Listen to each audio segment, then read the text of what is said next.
দোস্ত এবারের বিপিএল 2025-এ খেলোয়াড়রা খুশি করতে পারেনি সাকিব খানকে। 9 ম্যাচ খেলে মাত্র 2টিতে জয় পেয়েছে ঢাকা ক্যাপিটালস। দোস্ত এতে প্লে অফের লড়াই থেকে ছিটকে পড়েছে দলটি, আর এবার নতুন একটি আয়োজনে দল নেবেন সাকিব খান। এন্ড সেকেন্ড নিউজটি থাকবে দোস্ত বিপিএল এর টানা ব্যাটিং ব্যর্থতার কারণে প্রতিনিয়ত দর্শকদের দুয়োধ্বনি শুনতে হয় লিটন দাসকে। আর এবার লিটন একটি আবেগঘন পোস্ট শেয়ার করেছেন, যেটি শুনলে আপনিও অবাক হবেন। তো নিউজ দুটি জানতে ভিডিওটি অবশ্যই সম্পূর্ণ দেখবেন। সালাম নমস্কার দোস্ত। চলমান বিপিএল শুরুর আগে থেকেই আলোচনায় রয়েছে ঢাকা ক্যাপিটালস। তার কারণ ঢাকা ক্যাপিটালসের মালিক সুপারস্টার সাকিব খান। তবে দোস্ত ঢাকা ক্যাপিটালস 9টি ম্যাচ খেলে মাত্র 2টিতে জয় পেয়েছে, যার ফলে প্লে অফের লড়াই থেকে ছিটকে পড়েছে দলটি। পুরুষ বিপিএল এর প্রথম আসরে সাকিব খান ব্যর্থ হলেও সাকিব খান এবার তার ভক্তদের দিলেন বিশাল সুখবর।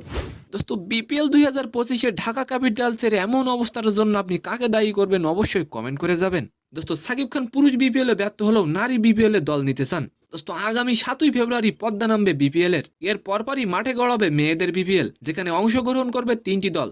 দোস্ত ইতিমধ্যে রংপুর ও বরিশাল দল নিতে বিসিবিকে আগ্রহ দেখিয়েছেন। দোস্ত নাম লেখাতে আগ্রহ প্রকাশ করেছেন সাকিব খানের ঢাকা ক্যাপিটালসও। দোস্ত খুব তাড়াতাড়ি বিসিবির সাথে চূড়ান্ত সিদ্ধান্ত করবে ঢাকা।